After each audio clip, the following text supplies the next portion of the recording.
I would like to describe a field in which little has been done, but in which an enormous amount can be done. This field is not quite the same as the others in that it will tell us little of fundamental physics, but it will tell us much about the strange phenomena that occur just below our perception. In contrast to the natural philosophers of the past, the scientists of this field delve into the recesses of nature and show how she works in her hiding places. Their quest is to understand and create the imperceptible. After all, there is plenty of room at the bottom. Hello and welcome to Micromaterialism, the show where we take a material science topic and break it down into a bite-sized chunk. My name is Andrew, and I'm joined as always by my co-host, Dr. Taylor Sparks, and our audio producer, Jared Duffy. How was your weekend, guys?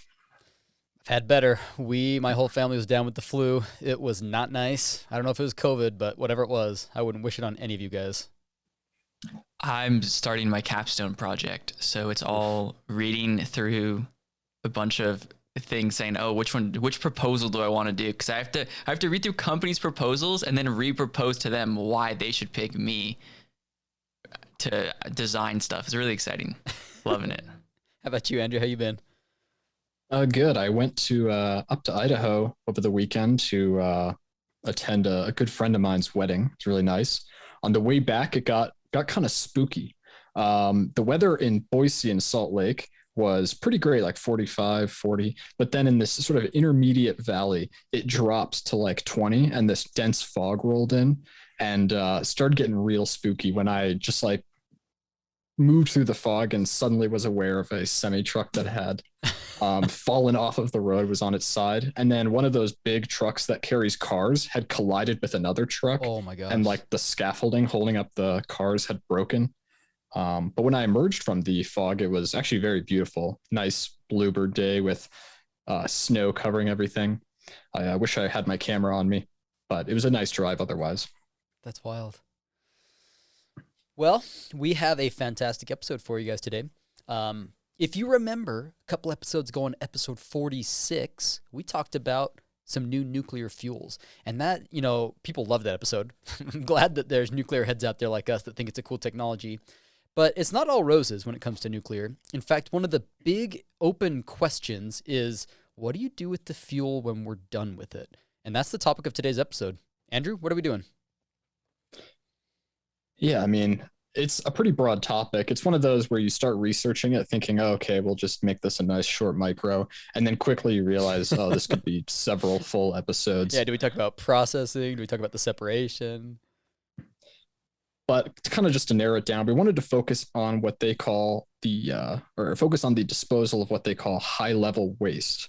So across the world, there's a bunch of different classifications for this waste that's produced by nuclear reactors or involved in just the operation of nuclear reactors. And they typically split this along low level, intermediate level, and then high level. Low level stuff is going to be the low level waste that's most concerning are these kind of like long-lived radionuclides like radium-226, which has a half-life of 1,600 years, or carbon-14, which has a half-life of 5,700 years. Isn't it wild just how different these half-lives can be for things that are even kind of close to each other on the periodic table? I mean, orders of magnitude different in timescales. Yeah, I mean, it all has to do with the stability and the composition of the nucleus and what it decays to. It's actually really cool to look up the decay chains of some of these elements. They're tabulated pretty well, I think, and you can kind of see what these unstable atoms will decay to over time. But low-level waste like radium and carbon-14 is not particularly concerning or life-threatening. I mean, long-term exposure, chronic exposure is going to be pretty damaging, but acute exposure is not necessarily a problem. And the particles or the type of radiation that it's emitting is not particularly difficult to shield. So it's really just a matter of storing it appropriately. Intermediate level waste is going to be things like more intensive radionuclides, such as cobalt-60, which has a half-life of 5.5 years, or cesium-137, which has a half-life of 30 years. This can also include things like gloves, tools, filters, just basically like different things that are going to be used in just the operation or maintenance of nuclear reactors. And these give off, considerably more harmful types of radiation that can be quite damaging. And, 30 years is considerably short-lived, but when we start looking at, the metals that comprise the reactor, we start to get some long-lived species. And then when we go to high-level waste, which is the topic of this show, that's going to be the fuel rods themselves that are, after they've been used enough and they've surpassed their useful life, we have to store them somehow. So we've been doing nuclear for quite a while, right? Coming up on a century-ish, right? And yet we still haven't figured out a good long-term solution. And it's not that it's technically not possible, as we'll describe in today's episode. Largely, it's been political, right? It's been a political question about where to store these. And so what we've done in the meantime, while we don't have a solution, is leave them on site, which is crazy. In fact, one of the ways what they'll put them after we've used them to harvest energy is in these spent fuel pools, which is, like, imagine a swimming pool, and you just drop one of these things inside of it. Now, you might think to yourself, why on earth would you put it underwater? Well, it has a couple benefits. For one thing, actually, water's not a terrible way to absorb the radiation coming off of it. It actually does a pretty good job of absorbing things. But more importantly, it also serves the other problem of dealing with the heat that continuously gets generated by these things as they continue to decay, because you can actually cycle that water in and out just like you would any other power plant, and you could even pull additional heat off of it. And there's been some proposals to do just that with this waste heat that's sitting in these pools. But in any case, is not a good option, so there's got to be something better. Walk us through what our other options are, Andrew. Yeah, I mean, the reason they put them in pools is just because of that decay heat, as you mentioned. And it's kind of a weird problem, right? It's not like, something hot, and if you expose it to water, eventually it will, cool down as the heat leaves it. These materials are constantly decaying, and so they're going to continuously release heat. So they typically the spent fuel assemblies will spend about 20 years in these pools before they can then be removed and put in a dry storage. But to try to combat this, they will usually attempt to do what's called reprocessing, where when you actually start to burn up this fuel, or when you get to the point where it's no longer useful in the reactors that we use today, there's still actually a good amount of fissionable material within the fuel rods that, if reprocessed, could be recycled and used to make new fuel rods. And the advantage of that is that these same materials that can be recycled and repurposed into a new fuel rod are also the ones that last the longest.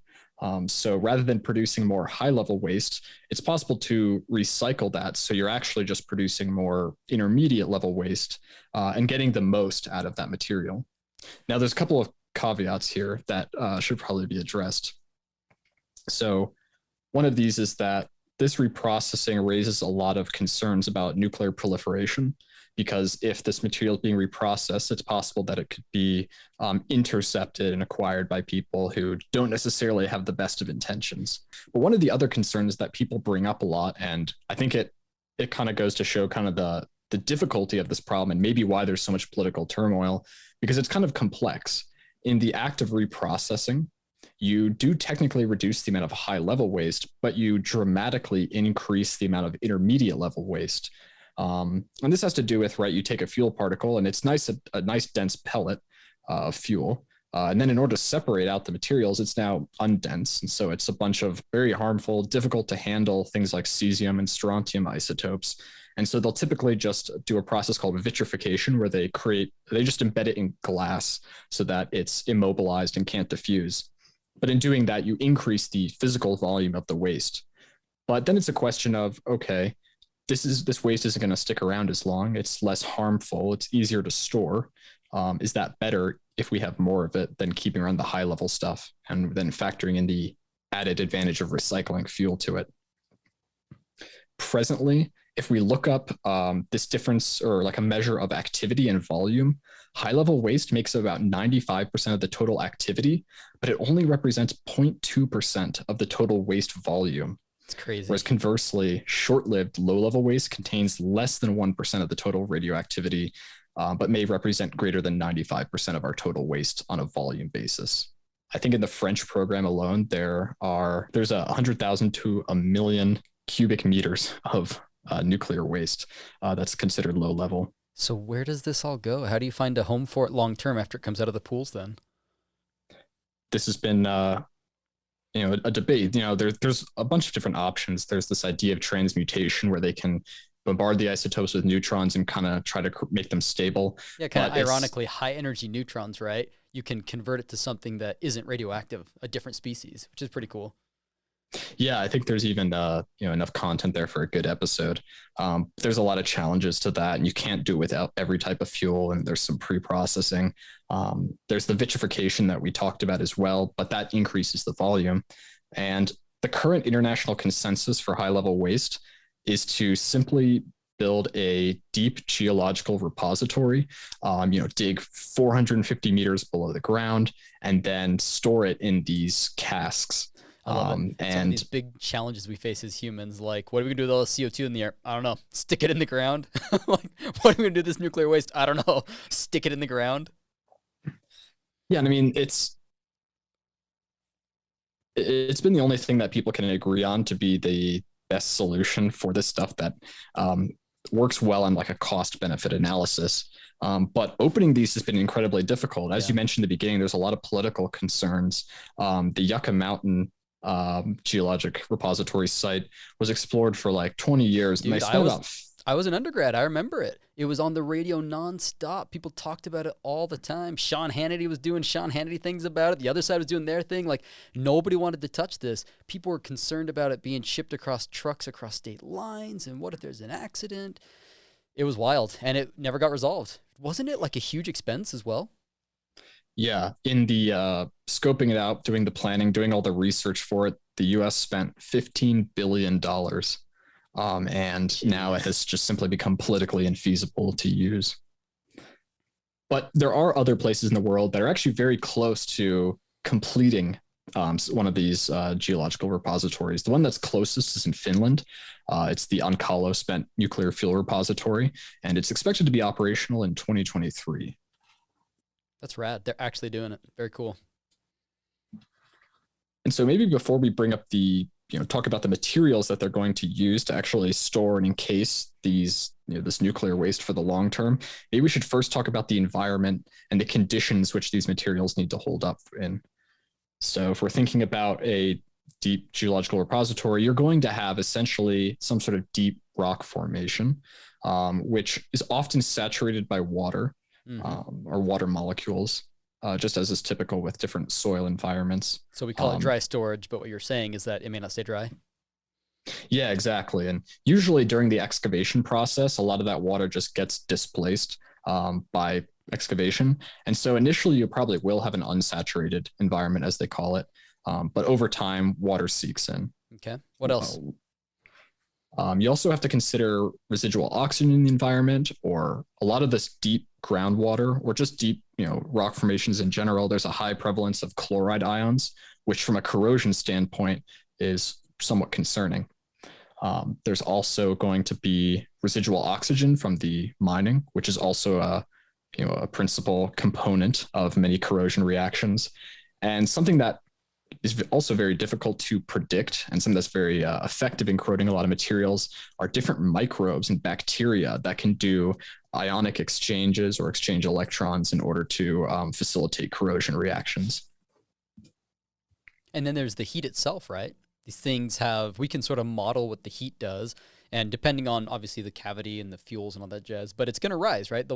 When you put it in, the temperature is going to rise over some period of time on the order of decades, and then slowly fall off. So you have to understand what the temperature profile is doing over time as well, I suppose. Right, yeah, that decay heat that we mentioned continues. And so you have an environment where there are species that can corrode things. You have a waste material that's giving off heat, which generally accelerates most reactions. So the question is, how can you find some material that is resistant to all these different types of corrosion, plays nicely with all these other materials, and can hold up for at least 100,000 years? Under constant irradiation. That's no joke. If you guys remember to our nuclear episode, remember we talked about cladding materials. Cladding is the sort of structural component that holds the fuel pellets, right, in the reactor. And those things are under huge loads, and they have all sorts of horrible stuff happen, right? Fissile gases form in the cladding. There's creep rupture. A lot of these same problems we talked about in that episode are present here. So I immediately wonder, are we using the same stuff? Are we using zircaloys, or what are we using? Well, the fuel assembly is the same as it would be in the reactor itself. So the fuel pellets, assuming there hasn't been any reprocessing or tampering, are still encased in zircaloy cladding. And then we go out from there. And what's it look like? Yeah, so you're going to have some sort of metallic framework for storing all of these fuel assemblies. Now, the fuel assembly is kind of like a long, elongated rectangle. It holds all of the fuel rods. It kind of can be pulled in and out of a reactor. And so in order to store these, they create these kind of metallic frameworks, and they're made out of a ductile cast iron, which contains these carbon spheres, and it allows it to be very castable and very machinable compared to just like a regular steel. But the principal purpose of this is simply to just organize the fuel assemblies in such a way that they can then be further encased, and in such a way that the weight of these fuel assemblies will not break the material. The material is compliant but strong enough to resist any sort of expansion that may occur. So each of these is loaded into these frameworks, and all total, each canister, once the surrounding material has been put on it, weighs about 25 tons. Yikes, man. These are not small. These are pretty massive that they're storing. Yeah. So they made a canister. It's got a sort of metal casing around the fuel. Is that good enough? You just pop that in the earth and you're done, or what? No, because unfortunately the cast iron is not necessarily the most corrosion resistant. So this Definitely comes not. the corrosion resistant jacket. And this is, I think, where it becomes a kind of a cool materials problem. And it kind of illustrates this interesting phenomena in materials where it's not necessarily about having the highest corrosion resistance or having super exceptional properties as it is about having the most predictable corrosive properties. Oh, okay. Right? You want a material that's going to be around for the long term, but you also want one that's going to be very predictable and not undergo any sort of fluctuations. So when we're thinking about corrosion, right, there can be uniform corrosion. This tends to happen to most materials over time. And it's the idea that you're slowly going to be losing your material surface at a even rate across the entire material. But you can also have what they call localized corrosion. This can be manifested as pitting or crevice corrosion or stress cracking corrosion. And the problem there is that it proceeds at a much faster, accelerated rate compared to uniform corrosion. And it is highly unpredictable, and it will basically result in a hole in your canister, which is the last thing you want. God, this is so great. I talk about reliability in my intro to materials class. We talk about Weibel examples, right?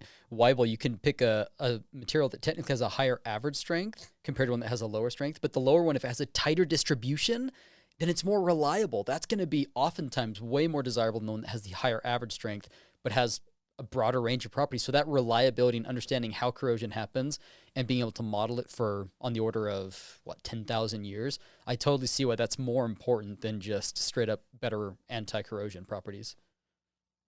Yeah. And so the dominant material that they use right now is an oxygen-free copper that's been alloyed with a little bit of phosphorus. And the reason they include the phosphorus is to improve its creep rupture strain. And the nice thing about copper is that it plays really nicely with most environments. It corrodes very uniformly. It doesn't suffer the effects of localized corrosion. And that ends up working pretty well, right? If we have an idea of the concentration of different species that are going to cause this corrosion, we can actually predictably, predict how much copper we're going to lose and then determine the thickness of this copper sheet if we want it to last 100,000 years. I'm thinking how I can turn this into a homework question. That's pretty rad, right? So you know how much air is left in the cavern, like square foot of air. So yeah, you could figure out how much oxidation technically could take place before you run out of oxygen. That's pretty rad. Yeah, they estimate, during the sort of storage process, they introduce about 1 to 10 moles of O2 per square meter of surface area on these canisters. And they can do the calculation, and that equates to a corrosion depth on the order of 30 to 300 micrometers. And then after that, it proceeds at a little bit under a millimeter, a little bit under a nanometer per year. Dude, and so you that's can wild. extrapolate that out. Very cool. So copper, that makes sense. Are there other candidates they consider? Well, before we get to that, there's another component that kind of adds some complexity to the selection of the material. And that's it. So they basically put these canisters into some sort of underground well, and then they'll put a backfill material. And there's two main ones that they're considering. The first is a bentonite clay.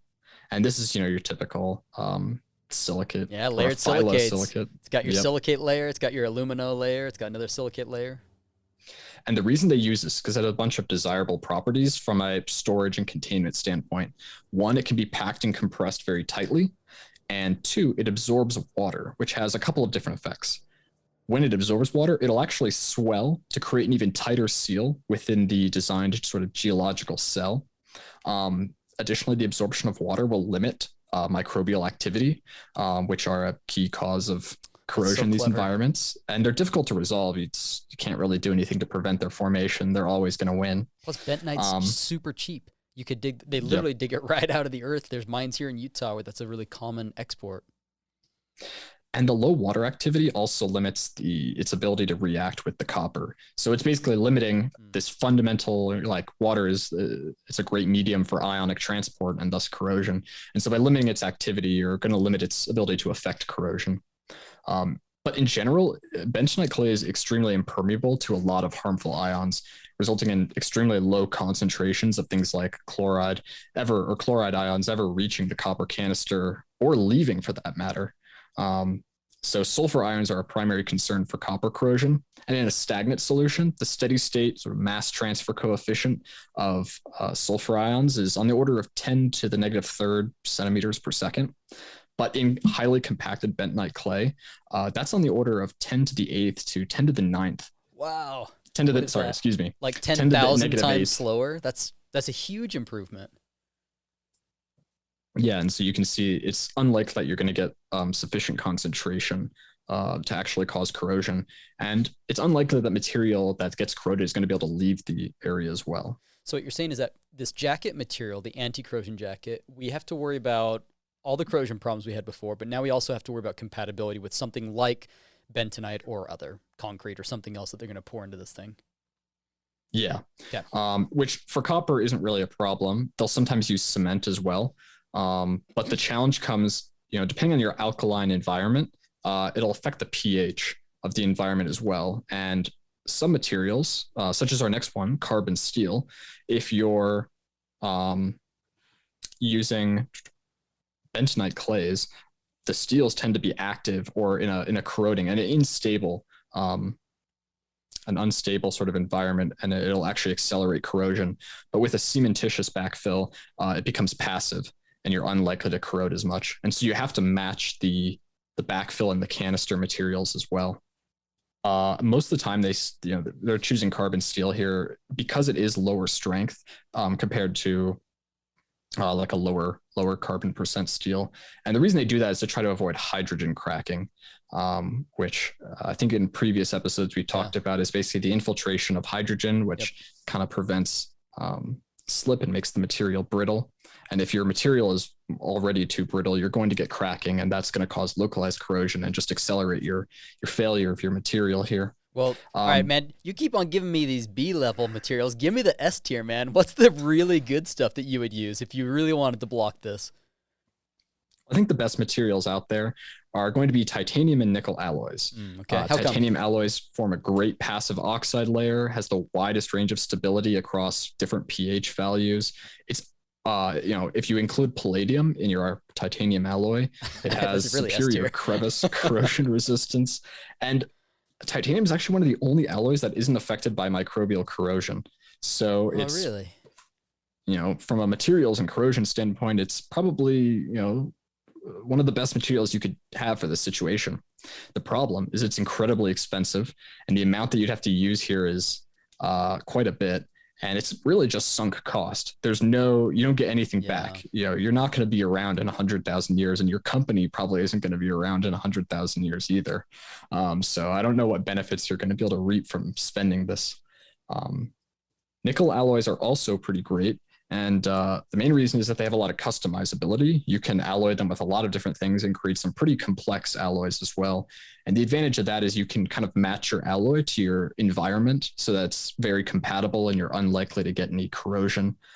But a lot of nickel alloys, if they have a kind of a threshold of potential, electrochemical potential for corrosion, where when it's under that, you're fine. But if you exceed that threshold, it corrodes pretty rapidly. And so that's quite a bit of a concern. And I think the big problem is that while there is research here, it's just not a big focus. And so there's not a lot of money going into it. And I think one of the other kind of interesting challenges of this is, right, there is that trade-off between reprocessing the waste and creating more intermediate level waste. It's more predictable. It's going to be around within within a couple generations so that information can be transferred. But think about 100,000 years. How much information is going to be lost in that time? Are we even going to remember where we placed all of this stuff? Pretty wild. Okay, if you've listened to us before, you know that we love a company called MatMatch around here. While this episode was happening, I was hopping over there and doing some Googling to look for their oxygen-free copper, to look at their titanium alloys, nickel alloys, and they have a whole bunch. And it's not just the properties listed like you might see in some CRC handbook or whatever. You actually see providers who will sell this stuff to you, and that's what MatMatch does. They connect engineers with the actual providers of the materials that you want to use, whether you are doing some hobby in your garage or you are building an underground nuclear fuel container, right? Reach out to them and consider them for the next engineering project you're working on to find the materials that you need. The Materialism podcast is also sponsored by Materials Today. You can visit materialstoday.com to stay up to date on the latest happenings in the material science field and read some of their fantastic articles that they've published. You know, a topic that we briefly discussed is this idea of vitrification, encasing nuclear waste in glass. And while it's sure to be a topic for a future show, if you want to read about it right now, there's a great article from Materials Today that you can read on it. We'll put that in the show notes. Definitely go check that out. You can also head over to elsevier.com to find out more about their journals, books, conferences, and related programs. So go check them out. Finally, big thanks to the people that make the show possible, the editors, the people that reach out to us to suggest great episodes, the people that leave us reviews on iTunes. I'm looking at you guys. You're the best. Thanks for doing it. The people who make the music, that's Kolobyte and Alphabot. Check their music out on Spotify, YouTube. You know where to find music these days. And as always, if you've got an idea for a super rad new episode, maybe you want to hear all about nuclear processing, or you want to hear about this vitrification that Andrew mentioned, well, shoot us an email, and we'll add it to our list of shows that we plan on covering in 2022. It's going to be a great year. Okay, we'll see you guys next time. The inventors of fire, electricity, magnetism, iron, lead, glass, silk, cotton, the makers of tools, the captors of lightning, the architect, the engineer, the musician, are all beneficiaries of the materials of this world and are bound only by their imaginations in manipulating those materials.